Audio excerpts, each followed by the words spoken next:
Assalamualaikum warahmatullahi wabarakatuh. Halo semuanya teman-teman, selamat malam. Selamat datang kembali di channel Lilo Bercerita. Dan dimanapun teman-teman berada, semoga teman-teman selalu dalam keadaan sehat, bahagia, dan dimurahkan rezekinya. Amin, amin, ya rabbal alamin. Doa terbaik untuk teman-teman semua ya. Dan pada kesempatan yang baik ini, kami akan membawakan satu kisah dari Mas Restu Anggara. Oh, berarti sudah 3 cerita ya yang kita up di sini dari Mas Restu. Kisahnya keren banget teman-teman ya. Tapi sebelum kita masuk ke dalam kisahnya, buat teman-teman mungkin yang belum subscribe, bisa diklik dulu tombol subscribe-nya. Jangan lupa lonceng notifikasinya dinyalakan agar teman-teman selalu mendapatkan notifikasi dari konten-konten yang akan kami upload di setiap harinya. Dan untuk channel Lilo Bercerita, kami upload setiap hari teman-teman, setiap malam jam 9 malam waktu Indonesia bagian Barat. Oke, nggak pakai berlama-lama lagi, pasti udah nggak sabaran kan untuk masuk ke dalam kisahnya. Kita langsung saja masuk ke dalam kisahnya. Kita berangkat ke Jawa Tengah.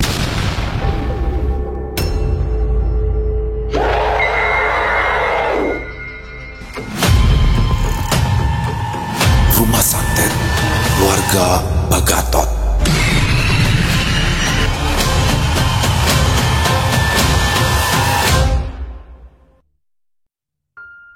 Pagi-pagi buta, di salah satu desa yang ada di Jawa Tengah, Agung dikejutkan dengan suara teriakan dari luar. Dia yang baru saja selesai mandi, buru-buru pergi keluar. Saat membuka pintu, Supri sudah berkacak pinggang dengan mata melotot. Agung tampak ketakutan melihat lelaki bertubuh kekar ini berdiri di hadapannya. "Mana uangnya? Katanya mau bayar sekarang," tanya Supri sambil membentaknya. "Besok, Kang. Ini masih tanggal berapa? Pembeli rumah ini juga belum datang," jawab Agung terbata-bata. "Oke, aku tunggu besok. Kalau tidak, rumah ini akan jadi milikku," bentak Supri sebelum pergi meninggalkan Agung yang tengah ketakutan. Selepas Supri pergi, Agung hanya bisa memegangi kepala dan berjalan mulai ke arah sofa yang ada di depan TV. Dia yakin Supri akan terus datang dan menagihnya hutang setiap harinya. Tak berselang lama, Ning muncul dari dapur. "Siapa yang datang, Mas?" tanya Ning yang sempat mendengar ada kegaduhan di depan. "Biasa, Kang Supri nagih hutang lagi," jawab Agung sambil menghela nafas panjang. "Loh, bukannya besok hari terakhirnya? Kenapa kok malah datang lagi?" gerutu Ning. Agung hanya menggeleng. Ning sedikit kecewa dengan kelakuan Supri, tetapi mau bagaimana lagi? Dia sendiri juga tidak bisa melawan. Ning coba sedikit melupakan masalahnya dengan Supri. Ia memilih kembali ke dapur untuk mengambil masakannya yang sudah matang. Mereka makan sambil membahas rumah yang harus dijual. Ning merasa bersalah karena ia harus mengobati ibunya, membuat dia dan suaminya terlilit hutang. "Tidak perlu menyalahkan diri sendiri. Kita hutang untuk pengobatan ibu, jadi nanti aku yakin ada balasannya sendiri." Agung mencoba menenangkan istrinya yang selalu menyalahkan diri sendiri. "Kalau rumah ini dijual, kita nantinya akan tinggal di mana, Mas?" kata Ning dengan penuh kekhawatiran. "Nanti kita cari kontrakan kecil-kecilan ya." Agung tersenyum. Meskipun dia juga belum tahu harus mencari di mana, setidaknya dia tidak ingin membuat istrinya terlalu khawatir. Ning hanya mengangguk. Selesai makan, Agung berpamitan karena harus bekerja menjadi satpam di pabrik yang ada di dekat desanya. Ning mengantarkan suaminya sampai ke depan lalu membereskan piring-piring bekas mereka sarapan. Di sore harinya, Agung pulang bersama Pak Soleh. Pak Soleh merupakan juragan sapi dan orang paling kaya di desanya. Beberapa hari ini, Agung sudah menawarkan rumahnya ke beberapa orang. Di antara orang-orang itu, hanya Pak Soleh yang tertarik. Ning yang melihat suaminya datang bersama tamu, langsung mengambilkan minum dan sedikit cemilan yang masih ada di dalam. Pak Soleh merasa sungkan karena mendapat hidangan layaknya tamu dari jauh. Usai berbasa-basi sebentar, Pak Soleh langsung membahas terkait rumah. "Apa kalian sudah benar-benar yakin ingin menjual rumah ini?" Pak Soleh kembali meyakinkan untuk yang kesekian kalinya. "Iya, Pak, kami sudah yakin," Agung menjawab sambil melirik Ning yang sedari tadi hanya menunduk. Pak Soleh lalu menelpon seseorang. Sambil menunggu orang yang diteleponnya datang, mereka mengobrol dan menikmati hidangan yang Ning suguhkan. 15 menit kemudian, dua orang suruhan Pak Soleh pun datang. Orang yang pertama adalah Kadrun, karyawan Pak Soleh, sedangkan orang yang kedua adalah notaris yang akan mengurus berkas-berkas penjualan rumah. Detak jantung Agung bekerja lebih cepat dari biasanya saat menandatangani surat perjanjian. Tangannya tampak gemetar kala memegangi ballpoint.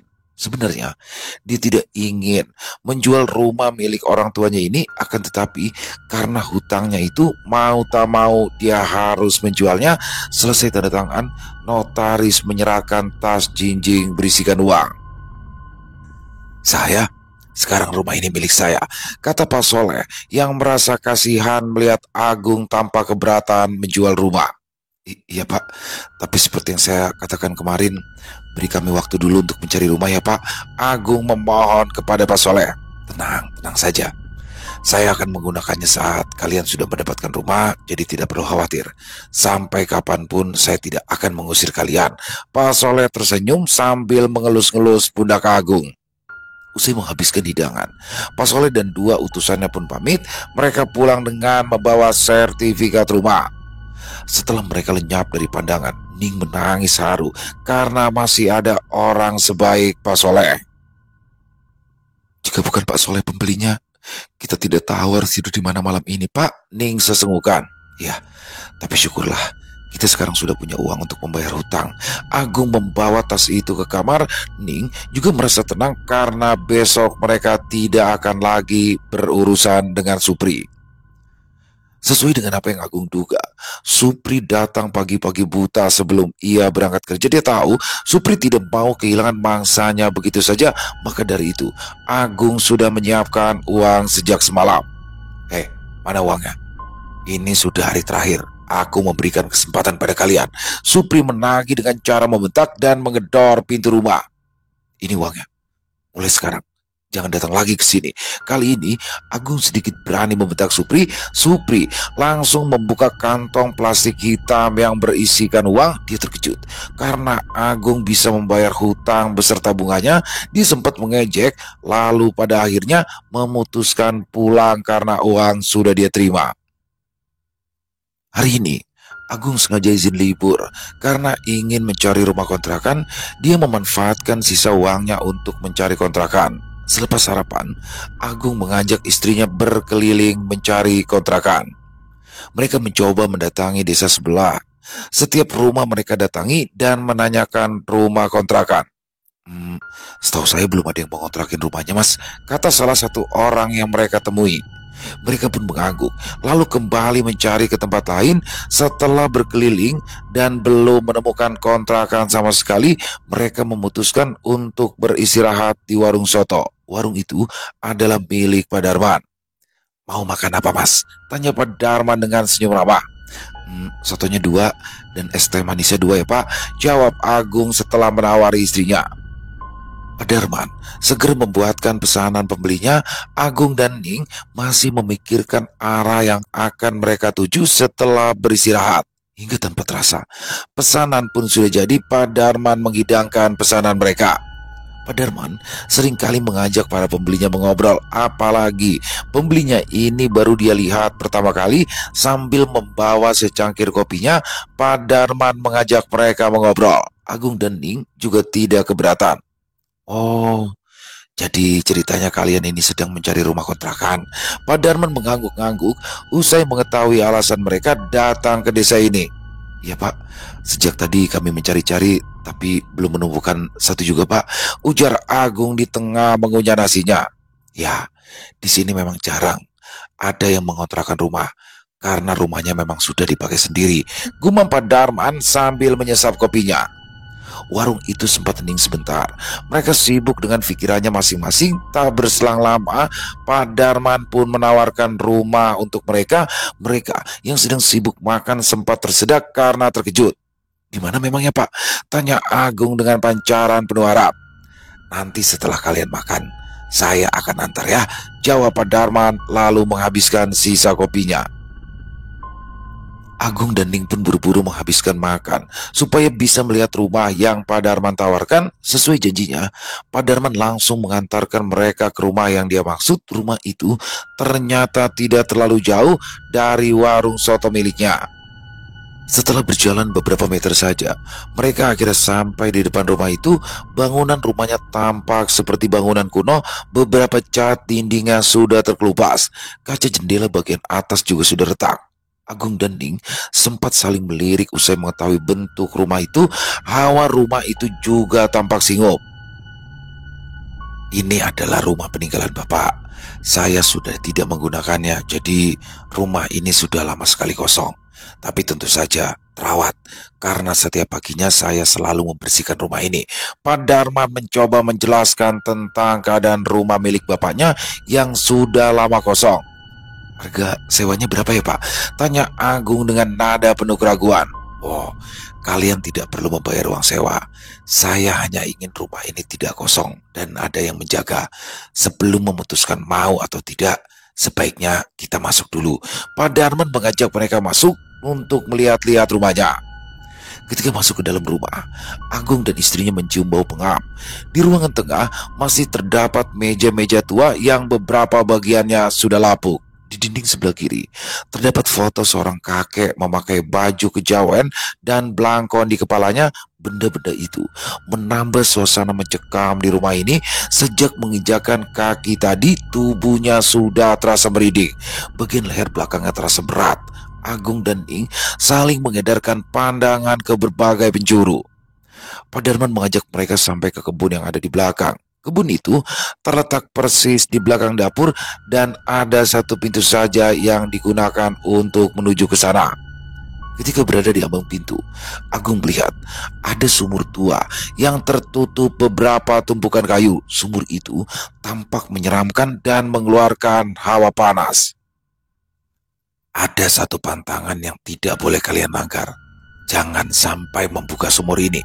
Pak Darman menatap mereka dengan tatapan serius. Telunjuk tangan kanannya mengarah ke arah sumur itu.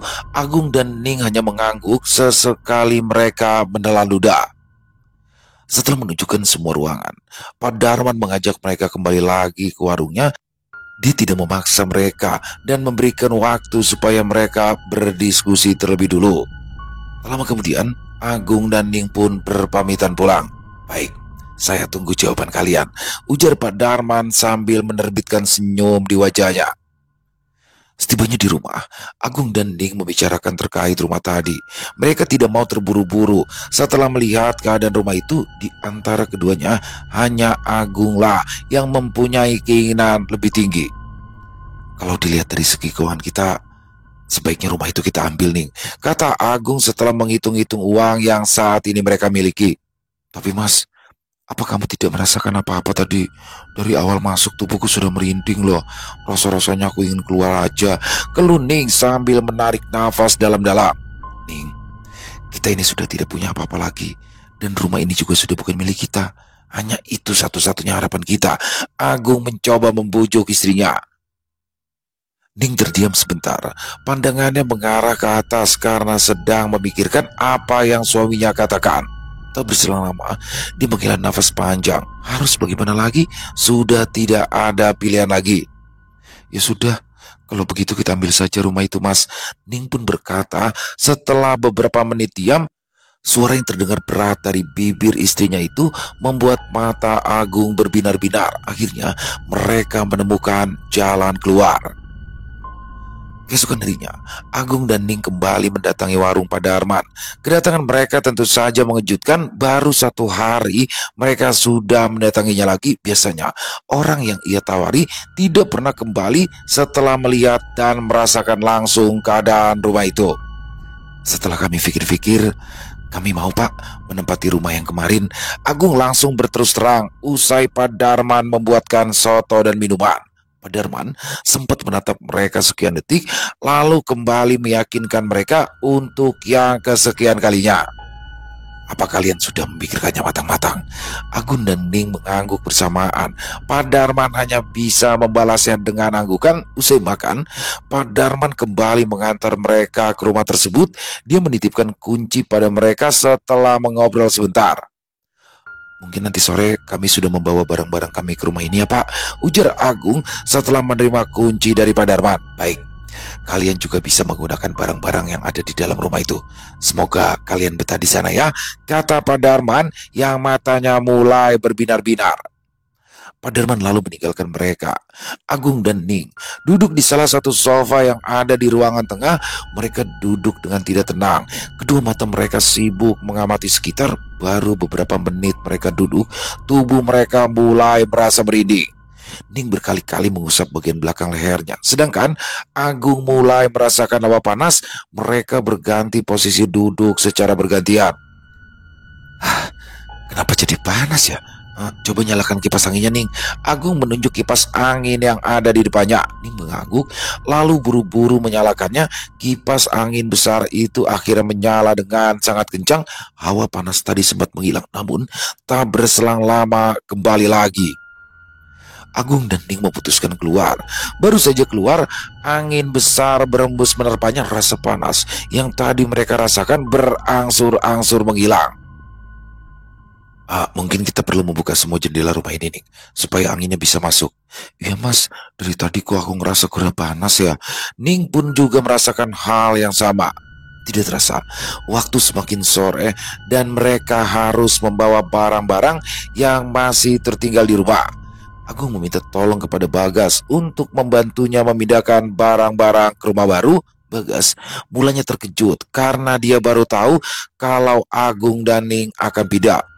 Padahal selama ini dia mengira rumah itu tidak akan mereka jual. Akan tetapi setelah mendengar penjelasan dari Agung, Bagas tak lagi penasaran.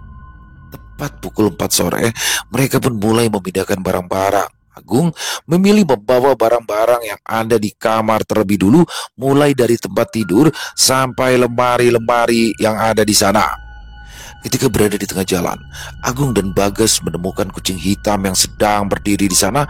Bagas sudah membunyikan klakson berkali-kali, namun kucing itu tidak mau pergi. Saat itu, keadaan jalan sangat sepi dan kebetulan hujan rintik-rintik mulai turun. Bagas yang tidak bisa mengerem mendadak memilih untuk menabraknya. Ketika mereka berhenti lalu mengecek, kucing yang tadi tidak ada. Seharusnya ada ceceran darah di sana.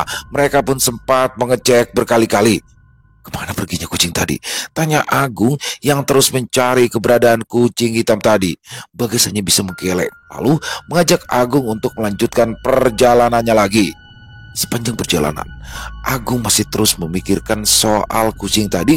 Jelas-jelas kucing hitam itu seharusnya tertabrak, tetapi anehnya tidak ada tanda-tanda sama sekali. Setibanya di rumah kontrakan, mereka pun segera menurunkan barang-barangnya. Agung membantu Bagas menurunkannya, lalu menatanya. Selesai menurunkan barang, mereka akhirnya pulang. Agung dan Ning memutuskan untuk menggunakan rumah itu hari ini. Pak Darman sempat menengok mereka sebentar, lalu kemudian pergi. Di malam harinya, ketika berada di dalam kamar, Ning mendengar suara anak kecil yang berlarian di lantai atas. Padahal di rumah itu hanya ada dia dan suaminya saja.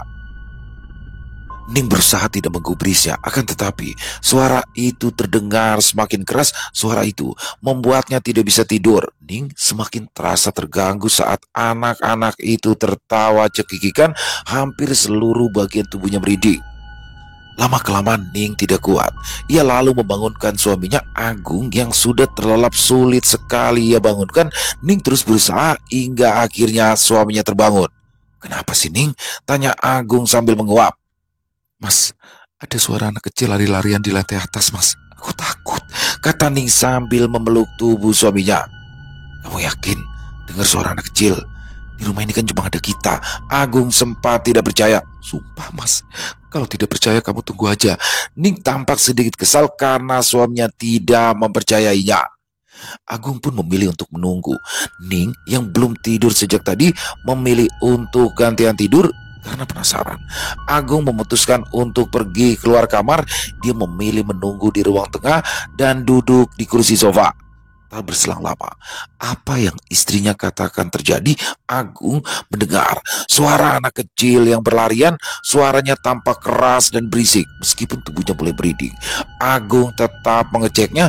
Dia penasaran dengan suara itu. Dengan perlahan, dia mulai menaiki anak tangga. Matanya terus memandangi ke arah depan. Suara itu belum juga hilang. Namun, saat berada di anak tangga paling akhir, suara itu menghilang. Agung hanya melihat ruangan atas yang tampak lengang. Kenapa suaranya hilang? Batin Agung yang terheran-heran. Agung memutuskan untuk turun. Baru setengah dia menuruni anak tangga, dia kembali mendengar suara aneh. Kali ini dia mendengar suara perempuan cekikikan. Agung berhenti sejenak. Tubuhnya terasa berat dan merinding. Suara siapa itu? Batin Agung bertanya-tanya pada dirinya sendiri. Agung mempercepat langkah. Dia buru-buru masuk kamar. Saat berada di lantai bawah, nafasnya tersengal-sengal dan terdengar sangat berat. Ning yang mendengar ada suara itu pun terbangun. "Kamu kenapa, Mas?" tanya Ning penasaran karena melihat suaminya yang tampak ngos-ngosan. Tadi aku mengecek lantai atas. Awalnya hanya suara anak kecil, tapi suara itu berubah menjadi suara perempuan cekikikan, kata Agung sambil duduk di ujung ranjang. Ning menelan ludah. Dia tidak bisa membayangkan apa yang suaminya lihat barusan. Dia mendekati suaminya yang sedang duduk. Karena ingin menenangkan, dia mengelus-ngelus pundak suaminya itu dengan sangat lembut. "Aku rasa rumah ini memang tidak beres, Mas," keluh Ning di sela-sela mengelus pundak suaminya. "Iya, tapi mau bagaimana lagi? Hanya rumah ini yang bisa kita tempati sementara. Kita harus bersabar. Kita kuat-kuatan di sini sambil mengumpulkan uang. Nanti kalau uang sudah terkumpul, baru kita bisa pindah dari rumah ini." Agung menatap istrinya dengan mata berkaca-kaca. Karena malam sudah semakin larut, mereka memutuskan untuk tidur bersama. Meskipun mereka sempat mendengar suara aneh lagi, mereka tetap berusaha memejamkan mata. Di pagi harinya, Agung yang harus bekerja membuat Ning ditinggal sendirian di rumah itu. Mulanya Ning takut. Dia hanya duduk di teras, tetapi karena merasa masih mempunyai tanggungan pekerjaan rumah yang belum beres, Ning pun memberanikan diri untuk masuk ke rumah. Ning sudah berjanji kepada dirinya sendiri untuk tidak menggubris semua yang terjadi di dalam rumah. Setelah membuka pintu, dia segera masuk ke dalam kamar untuk mengambil baju-baju kotor. Di tengah sibuk mengambil baju-baju itu, Ning mendengar suara menggeram. Dia sempat menengok sekitar, tetapi tidak ada apa-apa di kamarnya. Ning pun buru-buru keluar dan berjalan ke belakang. Dia masukkan baju-baju kotor ke dalam mesin cuci yang ada di depan kamar mandi. Baru saja selesai memasukkan semuanya, keran di dalam kamar mandi tiba-tiba menyala sendiri. Sontak, hal itu membuat tubuhnya seperti dikerubungi oleh ribuan semut. Ning seketika lari ke ruang tengah. Nafasnya tidak beraturan. Ketika nafasnya sudah bisa dia kendalikan, suara air yang keluar dari keran tidak lagi terdengar. Apa keran sudah mati ya? Batin Ning yang sedikit memberanikan diri untuk menengoknya. Setelah memastikan keran mati, Ning kembali ke mesin cuci tadi untuk menghidupkannya. Setelah itu, dia memilih menunggu mesin cuci selesai di teras. Setelah mendengar mesin cucinya berhenti, Ning masuk dengan langkah perlahan. Pandangan matanya mengedar ke seluruh penjuru untuk memastikan tidak ada apa-apa di sana. Ning pun segera membawa baju ke halaman belakang untuk dia jemur. Selesai menjemur, Ning merasakan seluruh tubuhnya panas. Panas yang dia rasakan kali ini berbeda dengan panas biasanya. Ning benar-benar butuh air sekarang. Dia buru-buru menuju tempat cucian piring, tetapi airnya tidak keluar. Setelah dia coba buka kerannya berkali-kali karena tidak keluar, Ning memutuskan untuk pindah ke kamar mandi. Dia coba nyalakan kerannya lagi, tetap saja airnya tidak keluar. Tubuhnya semakin panas. Dia kebingungan harus mencari air di mana lagi. Ning ingat masih ada sumur di belakang. Karena badannya terasa sangat panas, dia pun sampai lupa dengan pantangan yang Pak Darman berikan waktu itu. Tak berselang lama, dia sudah berada di depan sumur dan tangannya dengan cekatan membuka penutup sumur tersebut. Ketika membukanya tanpa disengaja, Ning memecahkan kendi yang tadinya berada di atas penutup tersebut. Kendi itu pecah berserakan, tetapi Ning tidak menggubrisnya. Dia memilih memilih untuk mengambil air dari dalam sana. Setelah membasuh badannya dengan air sumur tersebut, panas yang menyelimuti tubuhnya seketika menghilang. Namun saat dia tersadar, dia sudah memecahkan kendi dan membuka sumur yang menjadi pantangan waktu itu. Ning panik, lalu segera menutup sumur itu. Usai menutup sumurnya, dia masih memikirkan cara supaya kendi itu terlihat utuh di atas sumur. Sebelum mencari kendi yang baru, dia membersihkan pecahan kendi itu terlebih dulu, barulah dia mencari kendi di dalam rumah. Sebenarnya dia tidak tahu letak kendinya. Dia hanya berharap bisa menemukan kendi baru di dalam rumah itu. Setelah mencari hampir setengah jam lamanya, Ning akhirnya menemukan kendi baru di dalam lemari besar. Dia pun buru-buru mengambilnya dan membawa ke sumur tadi. Semoga tidak terjadi apa-apa. Batin Ning yang khawatir karena sudah membuka sumur dan memecahkan kendi yang ada di atasnya. Semenjak sumur itu dia buka, Ning tidak lagi mendapat gangguan ketika berada di dalam rumah. Dia heran, kenapa gangguannya sudah menghilang? Apa karena sumur itu terbuka hingga semua penghuni rumah itu masuk ke dalamnya? Sambil menunggu suaminya pulang, Ning memilih untuk pergi keluar dan mendatangi tetangga-tetangga dekatnya. Mereka sangat ramah hingga membuatnya sedikit tenang. Namun ada salah satu tetangga yang menanyakan soal rumah itu. Tetangga itu bernama Asi. Memangnya kamu tidak diganggu oleh makhluk-makhluk halus begitu? Tanya Asi dengan raut wajah penuh penasaran. Mendengar pertanyaan itu, sontak Ning terkejut. Apa jangan-jangan selama ini rumah itu memang terkenal angker? Batin Ning sambil menelan ludah berkali-kali. Memangnya Mbak Asi tahu banyak soal rumah itu? Ning bertanya balik. Hampir semua orang di sini tahu, Mbak. Ning semakin penasaran. Dia pun menanyakan asal-usul rumah itu dan kenapa rumah itu lama kosong. Asi yang tidak tega mau tak mau pun harus menceritakannya. Dulu rumah itu milik Mbak Gatot. Dia itu dukun sakti yang sering mengobati orang-orang. Suatu waktu ada dukun lain yang tidak terima dengan caranya. Lalu dukun itu menyerang kampung ini dengan santet dan segala macam, sehingga banyak warga yang terkena penyakit dan bahkan banyak yang meninggal. Mbak Gatot marah, lalu menangkap semua santet itu dan memasukkannya ke dalam sumur. Sumur itu ditutup dan dikunci dengan kendi yang ada di atasnya. Asi menceritakan semuanya dengan sangat detail. Mendengar sumur dan kendi itu membuat wajah Ning pucat, dadanya kembang kempis tidak beraturan. Lalu kalau sumur itu dibuka dan kendinya pecah, kira-kira apa yang terjadi ya Mbak? Tanya Ning dengan sangat pelan. Ya mungkin kampung ini akan diserang wabah penyakit seperti dulu lagi, karena hanya Mbak Gatot yang bisa mengendalikan semuanya. Sedangkan Mbak Gatot sendiri sekarang sudah meninggal. Asi mendesak seolah berharap sumur itu tidak akan ada yang membuka. Lalu apa hubungannya Mbak Gatot dengan Pak Darman ya Mbak? Tanya Ning yang masih penasaran. Pak Darman itu anaknya Mbak Gatot. Mendengar itu, wajah Ning semakin pucat, tubuhnya panas dingin. Dia memilih pamit karena tidak mau tetangganya itu melihat perubahan pada wajahnya. Ning berjalan dengan tergesa-gesa menuju rumahnya. Bagaimana ini? Bagaimana kalau yang Mbak Asi katakan benar? Ning mondar-mandir di teras hampir 7 kali. Dia masih mengkhawatirkan sumur dan akibat yang akan ditimbulkannya. Hingga tanpa disadari, Agung sampai di rumah. Aku lihat dari tadi kamu mondar-mandir aja di sini. Ada apa memangnya? Tanya Agung penasaran. Ning terdiam sebentar. Tentu saja dia tidak mau suaminya mengetahui apa yang sudah ia lakukan tadi. Dia takut suaminya akan marah. Ning pun berusaha menutupi kekhawatirannya dengan alasan lain. Aku takut sendirian di rumah Mas, makanya aku tunggu di sini, jawab Ning sambil menyeka keringat di keningnya. Oh, kalau begitu ayo masuk, kita makan ayam bakar.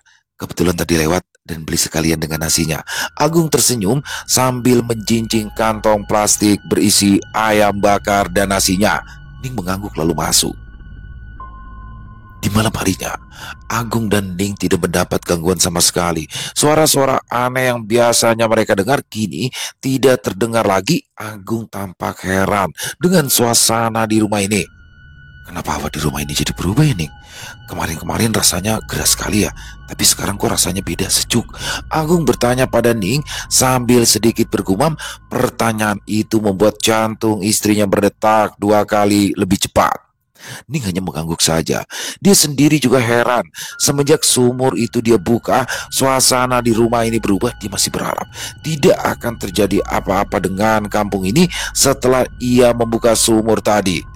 Sepanjang malam, Agung mengira semua suasana rumah yang berubah ini adalah tanda kalau sang penunggu rumah sudah berdamai dengan mereka. Padahal dia tidak tahu kejadian apa yang terjadi sebenarnya. Di pagi harinya, ketika keluar rumah, Ning mendengar kabar kalau beberapa tetangganya terserang penyakit aneh. Hampir semua tubuh tetangganya mengalami gatal-gatal. Bahkan sepanjang jalan Ning mendengar rintian mereka yang tubuhnya merasakan panas. Ning yang penasaran pun bertanya kepada Asi. Wah, aku sendiri juga nggak tahu ya Mbak. Tiba-tiba hampir semua warga terkena penyakit seperti itu. Mereka berbondong-bondong lari ke puskesmas untuk berobat dan menanyakan wabah penyakit ini. Jawab Asi yang terlihat kebingungan dengan musibah yang menimpa kampungnya itu. Ning mengangguk, lalu buru-buru kembali ke rumah. Tapi jangan-jangan semua ini adalah karena sumur kemarin. Batin Ning yang semakin merasa cemas. Dia melihat para warga berlari-lari seperti terkena gempa. Bahkan ada yang mengerang begitu keras. Tidak terasa, sudah 2 hari ini penyakit baru itu terus muncul hingga membuat beberapa warga meninggal. Para warga mulai merasakan keanehan karena hampir setiap hari ada saja orang yang meninggal, tak terkecuali Pak Darman. Pak Darman menjadi teringat dengan wabah yang terjadi beberapa tahun lalu saat kampung ini diserang santet. Ciri-ciri dan tanda-tandanya persis sama sekali.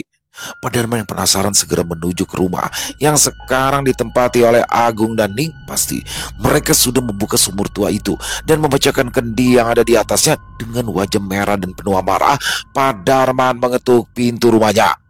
Agung membukakan pintu lalu mempersilahkan Pak Darman masuk. Tetapi Pak Darman menolak. Dia langsung menjelaskan maksud kedatangannya. Kami tidak membukanya kok Pak. Kalau memang tidak percaya, Bapak bisa melihatnya sendiri. Agung terkejut saat Pak Darman marah-marah menanyakan perihal sumur itu. Pak Darman berjalan dengan agak cepat dan melihat sumur itu masih tertutup dengan kendi yang masih utuh. Dia tampak kebingungan, berkali-kali menggaruk kepala yang tidak gatal. Kalau bukan dari sumur ini, dari mana datangnya semua wabah ini? Batin Pak Darman yang penasaran dengan semua yang terjadi di kampungnya itu. Sejak kedatangan Pak Darman, wajah Ning tampak pucat. Tubuhnya menjadi panas dingin. Sebenarnya dia ingin pingsan, tetapi dia tahan sekuat mungkin agar tidak ketahuan suami dan Pak Darman. Kalian yakin tidak membuka atau membacakan kendinya? Tanya Pak Darman sekali lagi untuk memastikan bahwasanya Agung dan Ning tidak membuka sumur itu. Agung mengangguk. Pak Darman pun beralih menatap Ning yang terlihat pucat. Ning sedikit gelagapan lalu ikut mengangguk. Pak Darman pun mengangguk lalu memutuskan untuk kembali ke warung sotonya. Setelah Pak Darman pergi, Ning segera menjatuhkan dirinya ke sofa. Dia sudah menahannya sejak tadi. Agung sendiri masih kebingungan kenapa Pak Darman tampak ketakutan dan benar-benar menjaga sumur itu. Ning yang mendengar suaminya berbicara sendiri langsung menyaut. Dia pun lalu menceritakan tentang semua cerita yang dia dengar dari tetangganya, khususnya dari Asi yang menceritakan semuanya dengan sangat detail. Agung pun terkejut karena baru tahu tentang sejarah rumah ini. Seminggu penuh, Ning dilanda rasa bersalah karena banyak warga yang meninggal dan terserang penyakit membuatnya tidak tahan. Akhirnya, dia pun mengakui kesalahannya itu kepada Agung. Mendengar pengakuan dari istrinya, membuat bibir Agung hanya bisa mengangkat, tubuhnya menjadi kaku. Sebaiknya kita menemui Pak Darman. Agung yang tidak tahu soal jalan keluarnya memilih untuk menemui Pak Darman. Kali ini, Ning tidak ikut karena ia takut. Setibanya di warung, Pak Darman memarahi Agung habis-habisan. Andai saja kalian mengaku waktu itu, tidak akan ada korban jiwa sebanyak ini, bentaknya. Maafkan istri saya, Pak. Dia takut waktu itu, makanya dia tidak berani mengakuinya, jawab Agung sambil menundukkan kepala. Pak Darman pun mengajak Agung menemui orang yang ia rasa bisa menyelesaikan masalah yang terjadi. Mereka lalu pergi ke rumah Mbah Sabto. Rumahnya cukup jauh, berada di tengah hutan yang jauh dari pemukiman. Mbah Sabto sendiri adalah murid dari Mbah Gatot, ayahnya Pak Darman. Dia masih diberikan umur panjang meskipun usia jauh lebih tua dari Pak Darman. Setibanya di sana, Mbah Sabto menyambut mereka dengan ramah. Pak Darman yang tidak mau terlalu berbasa basi langsung mengungkapkan tujuannya datang ke sana. Mendengar penjelasan Pak Darman membuat Mbah Sabto terkejut. Aku tidak memiliki kekuatan sebesar ayahmu, Darman. Jadi kemungkinan gagalnya sangat besar. Kekuatan santet itu luar biasa. Hanya ayahmu yang bisa mengendalikannya. Mbah Sabto terlihat kebingungan. Apa tidak ada cara lain untuk mengatasinya, Mbak? Tanya Pak Darman dengan nada kesal. Ada. Sebentar. Mbah Sabto beranjak dari tempat duduknya menuju lemari. Dia lalu mengambil kendi berwarna emas. Kendi itu langsung ia berikan kepada Pak Darman. Agung yang ikut menemaninya hanya bisa menyimak dan bengong. Kendi ini bisa menangkap santet itu, tetapi aku tidak bisa menjamin kalau kendi ini bisa menangkap semuanya. Semoga saja kekuatan mereka melemah dan mudah ditangkap, ujar Mbah Sabto. Usai mendapatkan kendi itu, Pak Darman mengajak Agung pergi dari tempat itu. Mereka segera kembali ke kampung halaman. Pak Darman segera menuju ke lapangan yang ada di kampungnya. Dia pun segera membuka kendi itu. Seketika suasana dan suhu di lapangan itu menjadi panas. Lalu kendi emas itu pecah. Sial, kenapa pecah sih? Pak Darman menggerutu kesal. Kendi itu pecah karena kekuatan dari santet dan yang lainnya masih sangat kuat. Pak Darman pun mengajak Agung untuk kembali lagi ke rumah Mbah Sabto. Mereka kembali bolak-balik sebanyak 7 kali, namun semuanya gagal. Kendi emas yang Mbah Sabto berikan pecah. Di rumah Mbah Sabto hanya tinggal tersisa 1 kendi saja. Dia menyarankan kendi ini dibuka oleh orang yang membuka sumur waktu itu. Siapa tahu orang itulah yang bisa menangkap kekuatan dari santet yang menakutkan. Mendengar hal itu, sontak Agung terkejut. Tentu saja yang Mbah Sabto maksud adalah istrinya sendiri. Mau tak mau, dia harus membujuk istrinya untuk membukakan kendi itu sekembalinya di kampung. Agung langsung pulang menemui istrinya. Mas, aku takut, Mas. Ning sempat menolak. Dia takut menjadi tumbal dari semua ini. Ning, sebenarnya Mas juga takut. Tapi semua ini harus kita lakukan demi warga di kampung ini. Agung kembali membujuk istrinya. Ning diam sebentar. Rasa bersalah yang selama ini menghantuinya memang harus dibayar tuntas. Mungkin dengan membuka kendi emas itu bisa membuatnya membayar rasa bersalah karena sudah membuka sumur itu. Aku harus melakukannya untuk membayar segala dosa-dosaku selama ini, batin Ning menguatkan diri. Setelah itu, mereka menuju ke lapangan desa. Pak Darman sudah menunggu di sana. Dia menyerahkan kendi itu pada Ning. Agung yang mengkhawatirkan keselamatan istrinya memegangi kendi dari belakang. Kendi itu terbuka dan tiba-tiba saja kepulan asap besar memenuhi lapangan. Pak Darman tampak tersenyum.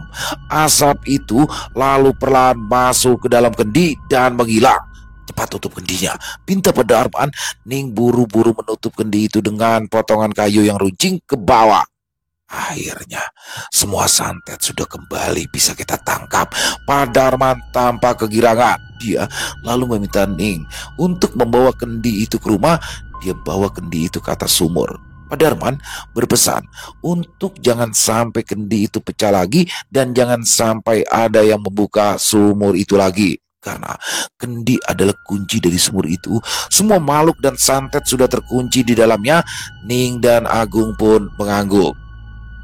Pak Darman kembali mengajak Agung ke rumah Mbah Sabto untuk mengabarkan keberhasilan mereka.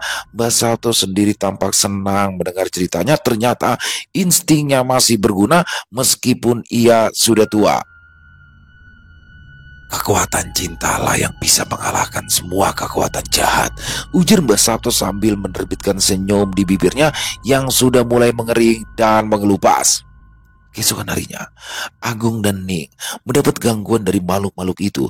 Mereka menjadi tahu kalau makhluk-makhluk itu mengganggu agar mereka membukakan sumur dan kendi itu. Oleh sebab itu, Agung dan Ning memilih untuk menguatkan diri. Mereka tidak mau mengulangi kesalahan yang sama. Dan sejak saat itu juga, penyakit yang diderita oleh para warga menghilang. Padahal sebelumnya penyakit itu seolah tidak ada obatnya. Mereka sudah berobat kemana-mana. Tapi setelah peristiwa kendi berasap itu, para warga tak lagi merasakan sakit. Hari demi hari dilalui dengan sangat berat. Meskipun demikian, Agung sudah berhasil mengumpulkan uang sesuai janjinya pada Ning. Ya, mereka akan pindah setelah berhasil mengumpulkan uang kembali. Besok, kita sudah bisa pindah dari rumah ini. Aku sudah mengontrak rumah yang ada di dekat pabrik, Ning. Jadi kamu tidak perlu takut lagi, kata Agung setelah pulang kerja. Tapi rumahnya aman kan, Mas? Ning bertanya karena masih ada sedikit rasa trauma soal rumah ini. Aman. Aku sudah bertanya-tanya dengan orang sekitar. Sebelum pindah, Agung dan Ning berpamitan dengan Pak Darman. Mereka mengucapkan terima kasih dan juga meminta maaf karena sudah sempat membuat kegaduhan. Pak Darman memaafkan mereka, begitu juga dengan para tetangga. Keesokan harinya, Agung dan Ning pun mulai menyicil pindahan. Mereka mengangkut lemari tempat tidur hingga kursi sofa. Agung meminta tolong pada Bagas lagi. Kali ini rasanya lebih ringan dari sebelumnya. Bagas merasa tenang.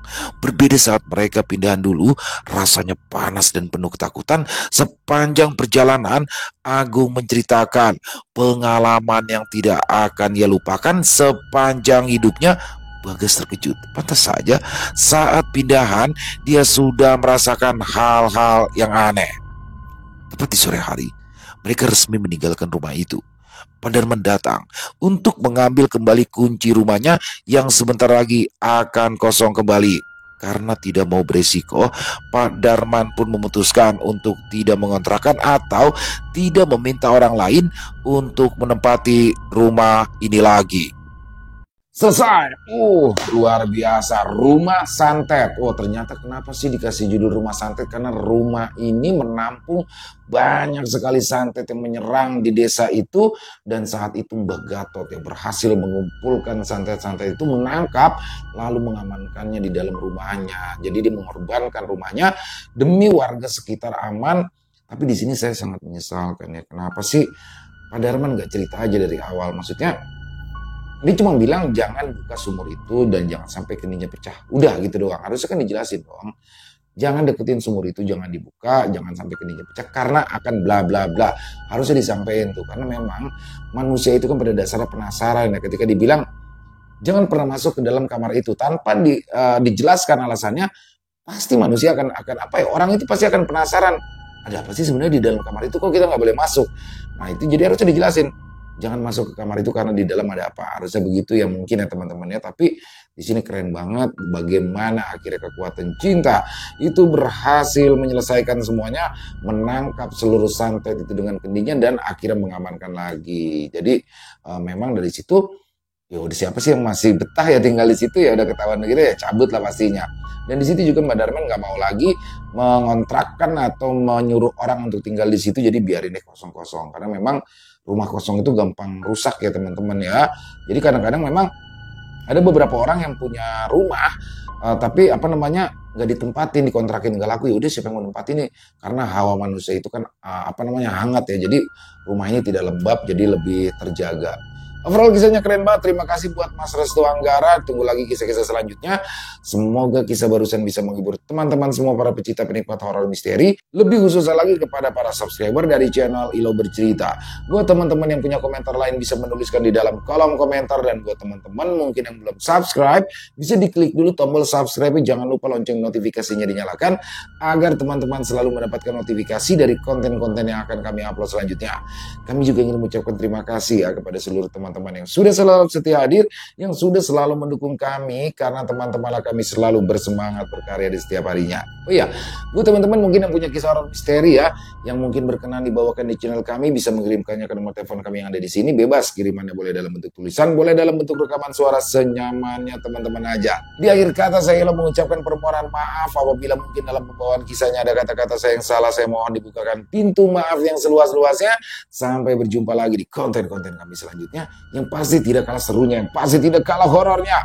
Masih bersama saya Ilo di channel Ilo Bercerita. Salam sehat, sukses selalu untuk kita semua. Wassalamualaikum warahmatullahi wabarakatuh.